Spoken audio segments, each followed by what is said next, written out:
Hi dear friends, കുറച്ച് പച്ചക്കറികളുമായിട്ട് ഇറങ്ങിയിരിക്കുകയാണ്. ഇന്ന് നമ്മളൊരു വെജിറ്റേറിയൻ, പ്യുവർ വെജിറ്റേറിയൻ ഐറ്റമാണ്. അപ്പോൾ വെജിറ്റേറിയൻ ഐറ്റത്തിനൊക്കെ മാർക്കറ്റ് കുറവാണോ എന്നെനിക്കൊരു സംശയം നമ്മളുടെ യൂട്യൂബ് ഫാമിലിയിൽ. പക്ഷേ എല്ലാവർക്കും വെജിറ്റേറിയൻ ഫുഡ് ഇഷ്ടവുമാണ്. കാര്യം നമ്മളുടെ യൂട്യൂബ് ഫാമിലിയിൽ ഒരുപാട് വെജിറ്റേറിയൻസ് ഉണ്ടല്ലോ. എങ്കിലും എന്തുകൊണ്ടോ ചില ഐറ്റംസ് അത്രയ്ക്ക് സ്വീകാര്യമാകുന്നില്ല. എന്തായാലും കുഴപ്പമില്ല. ഇതിപ്പോൾ കാണുന്നുണ്ടല്ലോ, പനീർ ഹോം മെയ്ഡ് പനീറാകാം, അല്ലെങ്കിൽ സ്റ്റോർ ബോട്ട് പനീറാകാം, കടയിൽ നിന്ന് വാങ്ങുന്നത്. ആക്ച്വലി ഒരു 300 ഗ്രാം പനീറാണ് ഞാൻ എടുത്ത് വെച്ചത്. ഇതിപ്പോൾ 500 ഗ്രാമിൻ്റെ ബ്ലോക്കായിട്ട് കിട്ടും, അല്ലാതെ ക്യൂബ്സ് ആയിട്ട് പാക്കറ്റിൽ മുറിച്ച് തന്നെ കിട്ടും. അത് 200 ഗ്രാംസിൻ്റെ ഒക്കെ പാക്കറ്റ്. അപ്പോൾ നിങ്ങൾക്ക് ഇഷ്ടമുള്ള പോലെ എടുക്കാം. അപ്പം 300 ഞാൻ പറയുന്നത്. ഒരു 200 ആയി എന്ന് പറഞ്ഞ് കുഴപ്പമൊന്നുമില്ല, നമുക്ക് ഇച്ചിരി കുറഞ്ഞാലും പ്രശ്നമില്ല. ഓക്കെ, ഇതിന് ചെറിയ ക്യൂബ്സ് ആയിട്ട് കട്ട് ചെയ്യാം. ഇതിപ്പോൾ എന്താ ഉണ്ടാക്കുന്നത് ഞാൻ പറഞ്ഞില്ലല്ലോ. പനീർ കൊണ്ട് നമ്മളൊരു മഞ്ചൂറിയൻ ഉണ്ടാക്കാൻ പോകണം. പനീർ മഞ്ചൂറിയൻ. അപ്പോൾ സാധാരണയായിട്ട് മഞ്ചൂറിയൻ എന്ന് പറയുമ്പോൾ മോസ്റ്റ്ലി ഏകദേശം എല്ലാ കാര്യങ്ങളും മഞ്ചൂറിയൻ നമുക്ക് ചെയ്യാം, പലതരം വെജിറ്റബിൾസിൽ ചെയ്യാം. പക്ഷെ അതെല്ലാം തന്നെ ഒരു ബാറ്റർ ഫ്രൈഡ് ആയിരിക്കും. പക്ഷേ ഇന്നിപ്പോൾ ഞാൻ ചെയ്ത് കാണിക്കാൻ പോണ പനീർ വേണമെങ്കിൽ ബാറ്ററിൽ മുക്കി വറുത്തിട്ടും ചെയ്യാം, അല്ലാതെ പനീർ തന്നെ വെറുതെ വറുത്തിട്ടും ചെയ്യാം. പക്ഷേ അതൊന്നുമല്ല ഞാൻ, അല്ലെങ്കിൽ ചെറിയ ഷാലോ ഫ്രൈ ചെയ്തിട്ടും ചെയ്യാം. ഇത് പക്ഷേ ഞാൻ പനീറായിട്ട് തന്നെ ഇട്ടിട്ടാണ് ചെയ്യുന്നത്. അത് ഫ്രൈയിങ് പ്രോസസ്സൊന്നുമില്ല, അതുകൊണ്ട് മിനിമം ഓയിലിൽ നമുക്ക് ചെയ്യാൻ പറ്റും. ഓക്കെ, അപ്പോൾ ഇതിനെ കഷ്ണങ്ങളായിട്ട് മുറിക്കും. ഇനി ഇതിൻ്റെ ഷേപ്പ് നിങ്ങൾക്ക് ഇഷ്ടമുള്ളതുപോലെ ആകാം. സ്ക്വയർ ആണെങ്കിൽ അങ്ങനെ, അതല്ല എന്നുണ്ടെങ്കിൽ നീളത്തിനുള്ള പീസസ് ആക്കണമെങ്കിൽ അങ്ങനെ. ഇതിപ്പോൾ ഞാൻ സ്ക്വയർ പീസസ്, അത്യാവശ്യം ബൈറ്റ് പീസ് പോലെയാണ് കട്ട് ചെയ്തിരിക്കുന്നത്. കഴിക്കാൻ പാകത്തിന് അങ്ങനെ.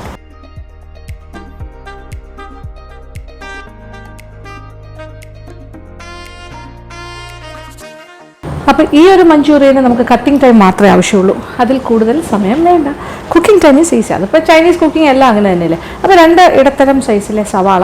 ഇനി ഇതിൻ്റെ കട്ടിങ് എല്ലാം ചെറുതായിട്ടാണ്. സവാള, വെളുത്തുള്ളി, പച്ചമുളക്, ഇഞ്ചി എല്ലാം ചെറുതായിട്ട് കട്ട് ചെയ്യാം. ഇത് വെളുത്തുള്ളി, പച്ചമുളക്, ഇഞ്ചി എല്ലാം ഓരോ ടേബിൾ സ്പൂൺ അരിഞ്ഞ് കഴിഞ്ഞിട്ട്, സവാള 2 മീഡിയം. അപ്പോൾ എല്ലാം ഞാനൊന്ന് ഫാസ്റ്റായിട്ട് അരിയട്ടെ. പിന്നെ അത് കഴിഞ്ഞിട്ട് ഒരു ക്യാപ്സിക്കം. ഇത് ഇച്ചിരി വലിപ്പം കൂടുതല, ഇത്രയും വേണ്ട. ഇത് വലുതായതുകൊണ്ട് ഇതിൻ്റെ പകുതിയെ ഞാൻ എടുക്കുകയുള്ളൂ, അതും ചെറുതായിട്ട് അരിയുന്നു. ഓക്കെ, ഇഞ്ചിയിൽ നിന്ന് തുടങ്ങാം.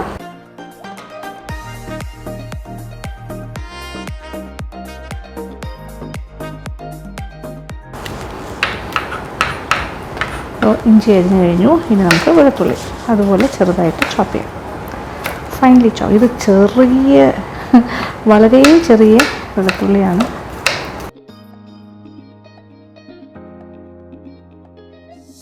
വെളുത്തുള്ളിയും കഴിഞ്ഞു. ഇനി നമുക്ക് പച്ചമുളക് ചെറുതായിട്ട് അരിയും. എപ്പോൾ ഞാൻ പച്ചമുളക് അരിഞ്ഞാലും നമ്മുടെ മൂളീസ് ഗാർഡനിലെ പച്ചമുളകായിരിക്കും.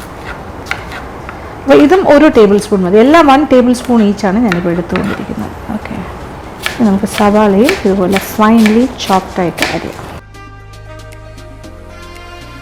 ഇനി ഒരു ക്യാപ്സിക്കത്തിൻ്റെ പകുതി, അതായത് വലുതാണെങ്കിൽ 1ൻ്റെ പകുതി, ചെറുതാണെങ്കിൽ 1 എടുക്കും.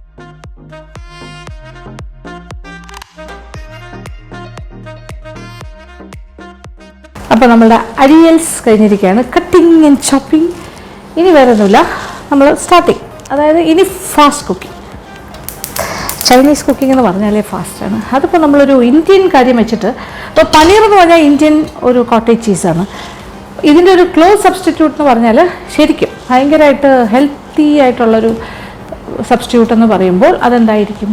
അതായത് തോഫു എന്ന് പറഞ്ഞാൽ അത് തായ് കുക്കിങ്ങിലൊക്കെ ഭയങ്കര പോപ്പുലറാണ്. അപ്പോൾ ചൈനീസ് സ്റ്റൈലിൽ നമുക്ക് തോഫു വെച്ചിട്ട് ചെയ്യാം. തോഫു മഞ്ചൂറിയൻ ആക്കിയാൽ മതി. ഇപ്പോൾ ഞാൻ ഈ പനീർ ചെയ്യുന്നതിന് പോലെ നിങ്ങൾ തോഫു ഉപയോഗിക്കുക. തോഫു എന്ന് പറഞ്ഞാൽ സോയാബീൻ മിൽക്കിൽ നിന്നുണ്ടാക്കുന്ന പനീറാണ് തോഫു. ഓക്കെ, ഇനി ഇതിൽ കുറച്ച് എണ്ണ, ഏതെങ്കിലും തരം എണ്ണ, ഒരല്പം. ഈ ഒരു അത്ര വളരെ എന്താ പറയുക, മിനിമം എണ്ണയിലൊക്കെയാണ് നമ്മൾ ഈ ചൈനീസ് ആയിട്ടുള്ള കാര്യങ്ങളൊക്കെ ഉണ്ടാക്കുന്നത്. പ്യുവർ ചൈനീസ് ആണോ എന്ന് വെച്ചാൽ ചിലപ്പോൾ ആയിരിക്കില്ല.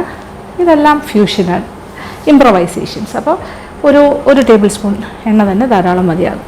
ഓക്കെ, അപ്പോൾ ഏകദേശം ഒരു ടേബിൾ സ്പൂൺ അല്ലെങ്കിൽ ഒരു 1.5 ടേബിൾ സ്പൂൺ വരെ ആകാം. നല്ല ചൂടാകട്ടെ, അത് കഴിഞ്ഞിട്ട് നമുക്ക് ഓരോന്നായിട്ട് ഇടാം. അപ്പോൾ ഫസ്റ്റ് ഇടാൻ പോണത് വെളുത്തുള്ളിയും ഇഞ്ചി, പച്ചമുളക്.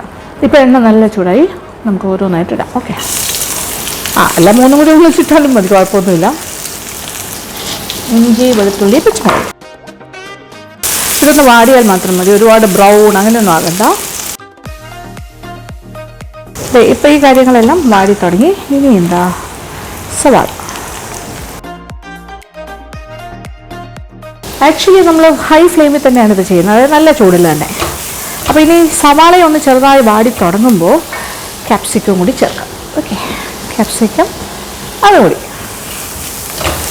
എത്ര സമയം എടുക്കണമെന്ന് നോക്കൂ, ഫാസ്റ്റ് 10 മിനിറ്റിൽ തന്നെ നമ്മുടെ മഞ്ചൂരിയൻ റെഡിയാകും. കട്ടിങ് ടൈം എല്ലാം കൂടെ ഒരു 10 മിനിറ്റ് എടുത്തു എന്ന് വിചാരിക്കുക. Cooking time hardly 10 minutes. ഇപ്പോൾ സവാളയും കളർ മാറി ഇങ്ങനെ ടെൻഡറായി, ബ്രൗൺ അല്ല, ഒരു പിങ്ക് വാടി തുടങ്ങി. അതെ, നോക്കിയേ, ഇങ്ങനെയാണ് വാടുന്നത്. വാടിക്കഴിഞ്ഞാൽ ഇങ്ങനെയാവും ടെൻഡറാവും. ഇനി ഈ സമയത്ത് ക്യാപ്സിക്കം കൂടി ചേർക്കാം. ഇതിൻ്റെ ഒന്നും കളർ മാറേണ്ട ആവശ്യമില്ല. ഇനി തീ ഒന്ന് കുറയ്ക്കട്ടെ. കളറൊന്നും മാറുന്നില്ല. ക്യാപ്സിക്കം ഒന്ന് ജസ്റ്റ് ഒന്ന് ടെൻഡറായാൽ മതി, അതിൻ്റെ കളർ അങ്ങനെ വലുതായിട്ട് മാറണ്ട. ഇനി നമ്മളുടെ സോസുകളുടെ പ്രയോഗം. ഇനി നമ്മൾ ചില്ലി സോസ്, സോയാ സോസ്, പിന്നെ കുരുമുളക് പൊടി, അങ്ങനത്തെ കാര്യം. ഇനി എല്ലാം ഫാസ്റ്റായിട്ട് നമ്മളിങ്ങനെ അടുത്ത് നിന്നിങ്ങനെ ചെയ്യണം. അപ്പോൾ സോയാ സോസ് ഞാനിവിടെ ഡാർക്ക് സോയാണ് ഉപയോഗിക്കുന്നത്. പൗച്ചങ് എന്നുള്ളൊരു ബ്രാൻഡാണ് ഞാൻ എപ്പോഴും യൂസ് ചെയ്യുന്നത്. എപ്പോഴും പറയാറില്ലേ, അതാണ് എനിക്കിഷ്ടം. അതൊരു 2 table spoon. Okay, 2 table spoon soya, ഇപ്പോൾ ഡാർക്ക് സോയാണ് ചേർത്തത്. ഇനി 1 ടേബിൾ സ്പൂൺ ചില്ലി സോസ്, അതും അതേ ബ്രാൻഡാണ്, പൗച്ചങ്, POUCH. ഇതാണ് ബ്രാൻഡിൻ്റെ പേര്. ഇത് എവിടെ കിട്ടും എന്ന് ചോദിച്ചാൽ ട്രിവാൻഡ്രത്ത് ഒരു കടയിൽ കിട്ടുന്നുണ്ട്, പക്ഷേ ഇത് മറ്റ് സ്ഥലങ്ങളിൽ എവിടെ കിട്ടുമെന്ന് അറിയില്ല. ഇത് ഓൺലൈനായിട്ട് കിട്ടുമെന്നും എനിക്കറിയില്ല, പക്ഷേ ഈ ഒരു ബ്രാൻഡ് നല്ലതാണ്. 1 ടേബിൾ സ്പൂൺ. ഇനി അതൊന്ന് ഒരു 2 മിനിറ്റ് അതിൻ്റെ ഒരു പച്ച ചുവയൊക്കെ പോകട്ടെ. നല്ല മണം സോയ സോസിൻ്റെയൊക്കെ. ഇതൊരു 1 മിനിറ്റ് മതി കേട്ടോ. 1 മിനിറ്റ് കഴിഞ്ഞാൽ നമ്മളിതിലേക്ക് കുറച്ച് വെള്ളം, ഒരു 2.5 കപ്പ് വെള്ളം ഒഴിച്ച് കൊടുക്കാം. അതൊക്കെ അളന്ന് വെച്ചിട്ടുണ്ട് ഞാൻ. ഇത് നന്നായിട്ട് ഒരു മൂക്കുന്നൊരു പോലെ ആയല്ലോ. ഹൈ ഫ്ലെയിമിൽ ഇപ്പോൾ എന്താ 2.5 കപ്പ് വെള്ളം. ഇനി ഒന്ന് തിളക്കട്ടെ. അപ്പോൾ വെള്ളം ഒഴിച്ചല്ലോ, 2.5 കപ്പ് വെള്ളം ഒഴിച്ചു. ഇനി ഒന്ന് തിളയ്ക്കണം. തിളയ്ക്കുന്നതിന് മുന്നേ ഒരു കാര്യം കൂടി ചെയ്യാം. കുറച്ച് കുരുമുളക് പൊടി, അത് 1 ടീസ്പൂൺ വരെ ആകാം, നിങ്ങൾക്ക് എത്ര എരിവ് വേണം അതനുസരിച്ചിട്ട്. പച്ചമുളകിൻ്റെ എരിവ് മറക്കണ്ട, അത് നമ്മൾ ചേർത്തിട്ടുണ്ടല്ലോ 1 ടേബിൾ സ്പൂണോളം. തരിതരിപ്പായിട്ട് പൊടിച്ച് പെപ്പർ പൗഡർ 1/2 to 1 ടീസ്പൂൺ. ഞാനിപ്പോൾ ഏകദേശം ഒരു 1/4 ടീസ്പൂൺ ചേർത്തിട്ടുണ്ട്. 1 ടീസ്പൂൺ വരെ ആകാം കേട്ടോ, അത് ഓക്കെയാണ്. അപ്പോൾ അത് കറക്റ്റായിരിക്കും എരിവ്. പിന്നെ ഇത് കഴിഞ്ഞിട്ട് 1 ടീസ്പൂൺ വിനാഗിരിയും കൂടി ചേർക്കാം, വിനിഗർ. അതും 1/2 ടീസ്പൂൺ മുതൽ 1 ടീസ്പൂൺ വരെ നമ്മളുടെ ഇഷ്ടത്തിനനുസരിച്ച്. പിന്നെ ഉപ്പൊക്കെ നോക്കിയിട്ട് മതി. സോയ സോസിൽ ഇച്ചിരി ഉപ്പുള്ള കാര്യമാണ്, വേണമെന്നുണ്ടെങ്കിൽ ആവശ്യാനുസരണം ചേർത്താൽ. ഒരല്പം വേണ്ടി വരും. ഓക്കെ, അപ്പോൾ ഒരു കുറച്ച് ഉപ്പും കൂടി ചേർക്കാം. ഓക്കെ, പിന്നെ നല്ലൊരു തിള വരട്ടെ. തിള വന്നു കഴിഞ്ഞാൽ നമ്മൾ പനീറിൻ്റെ പീസസും കൂടി ഇതിനകത്തേക്ക് ചേർക്കും. അപ്പോൾ തിള വന്നു കഴിയുമ്പോഴാണ് നമ്മൾ പനീർ പീസസ് ചേർക്കുന്നത്. പിന്നെ ഞാൻ പറഞ്ഞല്ലോ ഓപ്ഷൻസ്. ഇതിപ്പോൾ ഞാൻ വേറെ ഫ്രൈ ചെയ്യുക അങ്ങനെ ഒന്നും ചെയ്യണില്ല, ബാറ്റർ ഫ്രൈ ചെയ്യുന്നില്ല, ഒന്നും ചെയ്യില്ല. നിങ്ങൾക്ക് വേണമെങ്കിൽ ഇതിലൊരു കോൺഫ്ലവർ മൈദ മിക്സിൽ ഒന്ന് ചെറുതായിട്ട് ഡസ്റ്റ് ചെയ്തിട്ട്, അതായത് വെള്ളം വേണമെന്നില്ല, അതിലിങ്ങനെ ജസ്റ്റ് ഒന്ന് റോൾ ചെയ്തെടുത്താൽ മതി. പൊടിയിൽ ഇച്ചിരി കുരുമുളക് പൊടി, ഉപ്പും പിന്നെ കോൺഫ്ലവറും മൈദയും ഈക്വൽ ക്വാണ്ടിറ്റി എടുത്തിട്ട് അതിലിങ്ങനെ ഇരുന്ന് റോൾ ചെയ്ത്, ഇതിനൊരു ഇച്ചിരി ഈർപ്പമുണ്ടല്ലോ, അതിൽ റോൾ ചെയ്തെടുത്തിട്ട് ഷാലോ ഫ്രൈ, ഇച്ചിരി എണ്ണ വെച്ചിട്ട് തിരിച്ചും മറിച്ചും ഇട്ടിട്ട് ഒന്ന് ഫ്രൈ ചെയ്തിട്ട് വേണമെങ്കിലും ചേർക്കാം. അതല്ലെങ്കിൽ ഇങ്ങനെ ഇതേപോലെ തന്നെ ചേർക്കാം റോ ആയിട്ട്. ഇതിങ്ങനെ കഴിക്കാൻ ഇഷ്ടമില്ലാത്തവർ അങ്ങനെ ചെയ്യാം. ഇത് നോക്കിയേ, തള വരുന്നു, നല്ല ഒന്നാന്തരം തള വന്നു. ഇനി ഇതിലേക്ക് പനീറിൻ്റെ കഷ്ണം ഇളക്കി കൊടുക്കാം. ഒന്നുകൂടി തിളക്കട്ടെ, ഇതെല്ലാം കൂടി കിടന്നിട്ട് ഒരു 5 മിനിറ്റ് ഇങ്ങനെ തിളച്ചുകൊണ്ടിരിക്കട്ടെ. ഒരു 5 മിനിറ്റ്സ് പനീർ ഇട്ടിട്ട് ഒരു 5 മിനിറ്റ് വെയിറ്റ് ചെയ്യണം. തിളച്ചുകൊണ്ടേ ഇരിക്കുന്നു. അപ്പോൾ ഈ സമയം അത് തിളയ്ക്കാൻ 5 മിനിറ്റ് തിളക്കട്ടെ. ഈ സമയം നമുക്കൊരു കാര്യം ചെയ്യാം. എന്താണ്, ഇത് തിക്കാകണ്ടേ, ഇതിങ്ങനെ ലൂസായിട്ടല്ലേ ഇരിക്കുന്നത്. അതിനെന്താ ചെയ്യണമെന്ന് വെച്ചാൽ കോൺഫ്ലവർ 1 ടേബിൾ സ്പൂൺ കോൺഫ്ലവർ എടുക്കുന്നു, ഇച്ചിരി വെള്ളം ഒഴിച്ചിട്ടൊന്ന് കലക്കിയെടുക്കുക. 1 ടേബിൾ സ്പൂൺ കോൺഫ്ലവർ, ഒരല്പം വെള്ളം. അപ്പോൾ ഇത് റെഡിയാക്കി നമ്മളിങ്ങനെ വെച്ചേക്കുന്നു. ഇപ്പോൾ ഏകദേശം 5 മിനിറ്റ്സ് ആയി കേട്ടോ, തിളച്ചുകൊണ്ടിരിക്കുന്നു. നോക്കി, പനീറിലൊക്കെ ആ സോയാ സോസിൻ്റെ കളറെല്ലാം മേലെ ഇങ്ങനെ ഇറങ്ങിയിട്ടുണ്ട് കേട്ടോ, നൈസ്. അപ്പോൾ ഈ പനീറിന് പകരം തോഫു ഇട്ടാലും മതി. അങ്ങനെ നമ്മുടെ 5 മിനിറ്റ് സമയം കറക്റ്റായിരുന്നു. ഇനി എന്താണ്, കോൺഫ്ലോർ കലക്കിയിട്ടില്ലേ, അത് അതിനകത്തേക്ക് ഒഴിച്ചു കൊടുക്കാം. ഇളക്കി കൊടുക്കാം. അപ്പം തിക്കാവുന്ന നോക്കിയാൽ നല്ല കുറുകി വരും, ഒരു ഗ്ലേസിങ്ങും കിട്ടും. ഇപ്പം നോക്കിയാൽ നല്ലൊരു ഗ്ലേസിങ്. ഓക്കെ, ഇതിപ്പോൾ നിങ്ങൾക്ക് 1 ടേബിൾ സ്പൂൺ മുതൽ 1.5 ടേബിൾ സ്പൂൺ വരെ ആകും. അത് നോക്കണം നിങ്ങൾക്ക് കറക്റ്റായിട്ട് കിട്ടുകയാണെങ്കിൽ. കറക്റ്റ് പ്രോപ്പറായിട്ടൊരു ഹീറ്റ് ടേബിൾ സ്പൂൺ എടുക്കുകയാണെങ്കിൽ കറക്റ്റായിട്ട് വരും. ഒരു ലെവലാണെങ്കിൽ 1.5 ടേബിൾ സ്പൂൺ വേണ്ടി വരും. എന്തായാലും ഈ ഒരു കൺസിസ്റ്റൻസിയാണ് വേണ്ടത്. ഓവർ തിക്കും അല്ല, എന്നാൽ ചെറിയൊരു കുറുകിയ ഒരു രീതി കണ്ടില്ല. അതിൻ്റെ ഒരു നല്ല ഗ്രേവി ഉണ്ടല്ലോ, ഇതാണ് നമ്മുടെ മഞ്ചൂറിയൻ ഗ്രേവി. ഓക്കെ, പ്ലസ് നല്ലൊരു തിളക്കം. റെഡി, കഴിഞ്ഞു. എനിക്ക് ഓഫ് ചെയ്യാൻ പോണു. ഇനി നോക്കിയേ, ഓ കാണാൻ തന്നെ എന്തൊരു ഭംഗി. ഇനി ഒരു കാര്യം കൂടി ചേർക്കണം, ഒന്നല്ല സത്യം പറഞ്ഞാൽ 2 കാര്യമുണ്ട്. സ്പ്രിംഗ് ഒണിയൻ, പിന്നെ കുറച്ച് പഞ്ചസാര, ഒരു 1/2 ടീസ്പൂൺ പഞ്ചസാര ഞാൻ എടുത്ത് വെച്ചിട്ടുണ്ട്, അതുകൂടി ചേർക്കാം. അപ്പോൾ അതെല്ലാം ബാലൻസ് ആകും. അപ്പോൾ ഇതിൻ്റെ എരിവും പുളിയും ഒക്കെ. നമ്മൾ 1 ടീസ്പൂൺ വിനീഗർ ചേർത്തിരുന്നു, പിന്നെ കുരുമുളക് പൊടിയുണ്ട്, പിന്നെന്താ പച്ചമുളകുണ്ട്. ആ ഒരു മധുരം ആവശ്യമാണ്. 1/2 ടീസ്പൂൺ, അത് 1/2 മുതൽ 1 ടീസ്പൂൺ വരെ ആകാം, നിങ്ങൾ നോക്കിയിട്ട് ചെയ്യാം. ഓക്കെ, അപ്പോൾ ഏകദേശം എല്ലാ കാര്യങ്ങളും ആയി എന്ന് തന്നെ പറയാം. ഇനി സ്പ്രിംഗ് ഓണിയൻ കൂടി അരിഞ്ഞിട്ടാൽ മതി.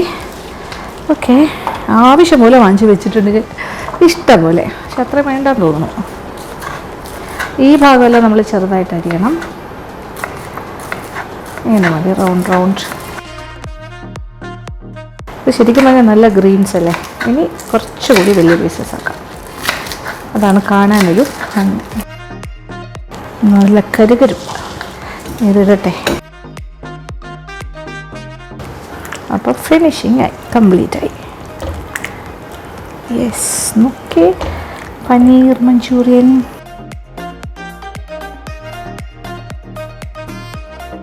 അങ്ങനെ സ്വാദിഷ്ടമായ പനീർ മഞ്ചൂരിയൻ ഇസ് റെഡി. ഏത് പാത്രത്തിൽ വെക്കണമെന്ന് ഞാനിങ്ങനെ ആലോചിക്കുമായിരുന്നു. ഞാൻ താഴെ നിന്ന് ഓരോ പാത്രങ്ങളായിട്ട് മേളിലേക്ക് കൊണ്ടുവന്നുകൊണ്ടിരിക്കുകയാണ്. മാജിക് കവൻ കിച്ചണിൽ നിന്നെല്ലാം പൊക്കിക്കൊണ്ടിരിക്കുക നമ്മുടെ LN വ്ളോഗ്സിൻ്റെ ടെറസ് കിച്ചണിലേക്ക്. ഇതിനകത്തേക്ക് വയ്ക്കാം. ഓക്കെ, ഇത് കാണുമ്പോൾ തന്നെ കഴിക്കാൻ തോന്നില്ലേ? ഹാ, ക്രീമി പോലെ നല്ല ഒരു കുറുകിയ മഞ്ചൂറിയൻ്റെ ഒരു സോസിൽ ഇങ്ങനെ മുങ്ങി കിടക്കുന്നു. അയ്യോ, എന്ത് രസമായിരിക്കും. ഇനി ഏറ്റവും ടോപ്പിൽ എക്സ്ട്രാ നമ്മൾ ഫ്രഷ് ആയിട്ടുള്ള കുറച്ച് സ്പ്രിംഗ് ഓണിയൻ ലീവ്സ് മതിയല്ലോ. എവിടെയെങ്കിലും കുറവുണ്ടോ അവിടെ ഇടാം.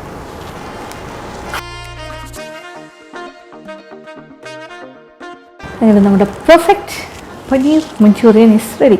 ഇതിൻ്റെ ഒരു അഡ്വാൻറ്റേജ് എന്താണെന്ന് ഞാൻ പറയട്ടെ. അതായത് ഇപ്പോൾ സാധാരണ ഏത് മഞ്ചൂറിയൻ ഞാൻ പറഞ്ഞല്ലോ, നമ്മളൊരു ബാറ്റർ ഫ്രൈഡ് ആയിട്ടല്ലേ ചെയ്യുന്നത്, അപ്പോൾ കുറച്ചൊരു കോട്ടിങ് ഉണ്ടാകും. അത് നേരത്തെ നമ്മൾ സോസിലിട്ട് വെച്ച് കഴിഞ്ഞാൽ ആ സമയമാകുമ്പോൾ ചിലപ്പോൾ അത് ഭയങ്കരമായിട്ട് സോഗി ആകും.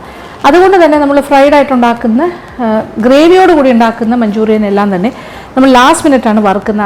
ഇപ്പോൾ കോളിഫ്ലവർ ആണെങ്കിൽ എനിത്തിങ് നമ്മൾ ഇടുന്നത് സോഗി ആകാതിരിക്കാൻ. അതല്ലാന്നുണ്ടെങ്കിൽ ഡ്രൈ ആയിട്ടുള്ള മഞ്ചൂറിയൻ ആയിരിക്കണം, ഗ്രേവി ഒന്നും ഉണ്ടാകാൻ പാടില്ല. നല്ലതായിട്ട് ഡ്രൈ ആയിട്ട് എടുക്കുന്നത്, ഇപ്പോൾ സ്റ്റാർട്ടറൊക്കെ ആയിട്ട് ഉപയോഗിക്കാൻ പറ്റുന്ന ടൈപ്പ് മഞ്ചൂറിയൻ. പക്ഷേ ഇതിനിങ്ങനെ മാവ് കോട്ടിങ് ഇല്ലാത്തതുകൊണ്ട് നേരത്തെ തന്നെ നമുക്കിങ്ങനെ ആ സോസിലിട്ട് വയ്ക്കാം. അപ്പോൾ നമുക്ക് ഒരു ടെൻഷനും വേണ്ട, ഇതിങ്ങനെ തന്നെ ഇരിക്കും. നല്ലൊരു സൈഡ് ഡിഷാണ്. ഇപ്പോൾ ഫ്രൈഡ് റൈസ്, നൂഡിൽസ്, ചപ്പാത്തി, എനിത്തിങ് എന്തിൻ്റെ കൂടെ ആവാം. ഓക്കെ, അപ്പോൾ ഞാനിതൊന്ന് വാഷിങ്ങിലേക്ക് മാറ്റാം. അങ്ങനെ ഈസി പീസി പനീർ മഞ്ചൂരിയൻ എത്ര ഫാസ്റ്റായിട്ടാണ് ചെയ്യാൻ പറ്റുന്നതെന്ന് അറിയാം. നിങ്ങൾക്ക് ഒരു ബുദ്ധിമുട്ടുണ്ടാവില്ല. ഇതൊക്കെ നല്ല സൈഡ് ഡിഷാണ്, ചപ്പാത്തിക്കൊക്കെ ബെസ്റ്റാണ്. ഫ്രൈഡ് റൈസിന് എല്ലാപ്പോഴും നമ്മൾ എന്തിനാണ് നോൺ വെജ് കഴിക്കാനായിട്ട് ആഗ്രഹിക്കുന്നത്, ഇങ്ങനെയൊക്കെ ആകാമല്ലോ. പനീറിന് പകരം ടോഫു മറക്കണ്ട വേണമെന്നുണ്ടെങ്കിൽ. ഓക്കെ, അപ്പോൾ ഇത് ടേസ്റ്റ് ചെയ്യണം അല്ലേ കുറച്ച്. പിന്നെ സോയ സോസ് ഞാൻ ഡാർക്ക് സോയാണ് ഉപയോഗിച്ചത്. ഞാൻ ഉപയോഗിക്കുന്ന ബ്രാൻഡിന് നല്ല ആ ഒരു കളറും ഫിനിഷിങ്ങും എല്ലാം കിട്ടുന്നതാണ്. അപ്പോൾ നിങ്ങൾ ചെയ്യുമ്പോൾ ഇനി ലൈറ്റ് സോയാണ് ഉപയോഗിക്കുന്നതെങ്കിൽ കൂടുതൽ ചേർക്കണം. 2 ടേബിൾ സ്പൂൺ അല്ല, ചിലപ്പോൾ 4 ടേബിൾ സ്പൂൺ വരെ ചേർക്കേണ്ടി വരും. അപ്പോൾ നോക്കുക, അത് ഒരു കളർ കോമ്പിനേഷൻ കണ്ടല്ലോ, ഏകദേശം ആ ഒരു ടേസ്റ്റ് കിട്ടണം. ഭയങ്കര കുത്തലൊന്നും വരാൻ പാടില്ല, ആവശ്യത്തിനുള്ള എല്ലാ മിക്സിങ്ങും വേണം. Tomato sauce ചേർക്കണില്ല. ഓക്കെ, ഇനി ചേർക്കണം എന്നുണ്ടെങ്കിൽ ചേർക്കാം. അതിന് പകരം വിനീഗർ നമ്മൾ ചേർത്തില്ല, അത് ഒഴിവാക്കിയിട്ട് ഒരു tablespoon tomato sauce or ketchup ചേർത്താലും മതി. അപ്പോൾ ടേസ്റ്റിംഗ് ഉണ്ട്. ഓക്കെ, നല്ല ചൂടാട്ടോ. സോ ബ്യൂട്ടിഫുൾ, നല്ല ഒന്നാം തരം ചൂടാണ്.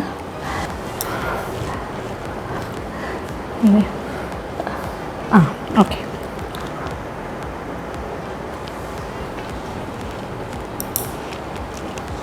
ആ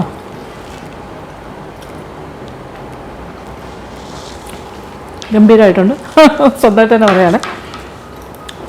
ആ പനീറും ആ സോസും ചേർന്നിങ്ങനെ സുഖമായിട്ട് കഴിക്കും. ഒരു കറി പോലെ അല്ല, ഒരു സ്നാക്ക് കഴിക്കുന്ന പോലെയല്ലേ കഴിച്ചേ. വളരെ കഴിച്ചിട്ട് പോലും നല്ല സ്വാദുണ്ട്. അപ്പോൾ സൈഡിലൊരു കാര്യം കൂടി ഉണ്ടെങ്കിലോ, ചപ്പാത്തിയോ റൈസോ എന്തെങ്കിലും ആണെങ്കിലും വെരി നൈസ്, എക്സലൻറ്റ്. ഓക്കെ, ഇനി വേറെ ഒന്നും ചെയ്യാനില്ല. നിങ്ങളിത് റീക്രിയേറ്റ് ചെയ്ത് നോക്കുക, എന്നിട്ട് എനിക്ക് ഫീഡ്ബാക്ക്സ് തരിക. പിന്നെ ഇപ്പോൾ കണ്ടുകൊണ്ടിരിക്കുന്നതിൽ നിങ്ങൾക്ക് ഈ വീഡിയോ കണ്ടുകൊണ്ടിരിക്കുമ്പോൾ ഒരു ഇഷ്ടം വരുമല്ലോ. ആ ഒരു ഇഷ്ടം നന്നായിട്ടുണ്ടെങ്കിൽ എന്ത് ചെയ്യണം? എനിക്ക് ലൈക്ക്, ഒരു കമൻറ്റ്. ആ പോസിറ്റീവ് കമൻറ്റ്സൊക്കെ എനിക്ക് ഭയങ്കര ഒരു എന്താ പറയുക, എനർജിയാണ് തരുന്നത്. ഓക്കെ, പിന്നെ നിങ്ങളുടെ ഫ്രണ്ട്സുമായിട്ടൊക്കെ ഷെയർ ചെയ്യുക ഈ വീഡിയോയുടെ ലിങ്ക്. അപ്പോൾ താങ്ക് യു സോ മച്ച്. പിന്നെ ഒരു കാര്യം കൂടി പറയാൻ മറന്നുപോയി. ആദ്യമായിട്ടാണ് കാണുന്നതെങ്കിൽ, പിന്നെ നമ്മുടെ ചാനൽ സബ്സ്ക്രൈബ് ചെയ്യാതെയാണ് കാണുന്നതെങ്കിൽ, please to subscribe and be part of the LN vlogs family, YouTube family. അപ്പോൾ നമ്മളൊരു ചെറിയൊരു ഗ്രൂപ്പാണ്, ചെറിയൊരു ഫാമിലി ഗ്രൂപ്പാണ്. എന്നാൽ വലിയ മനസ്സുള്ള ഒരുപാട് ആളുകളുടെ ഒരു ഗ്രൂപ്പാണ്. എന്നെ ഒരുപാട് ഇഷ്ടപ്പെടുന്ന ഒരുപാട് ഫാമിലി മെമ്പേഴ്സ് ഇതിനകത്തുണ്ട്. അപ്പോൾ അവരെല്ലാം ഇങ്ങനെ അവരെക്കുറിച്ചൊക്കെ ഓർമ്മിക്കുമ്പോൾ എനിക്ക് ഭയങ്കര സന്തോഷമാണ്. നമ്മളെ സ്നേഹിക്കാനും ആൾക്കാരുണ്ടല്ലോ. അപ്പോൾ എന്തായാലും ഇത്ര നേരം ക്ഷമയോട് കൂടി കണ്ടിരുന്നതിന് thank you so much. Thank you for watching and keep on watching Lakshmi Nair vlogs.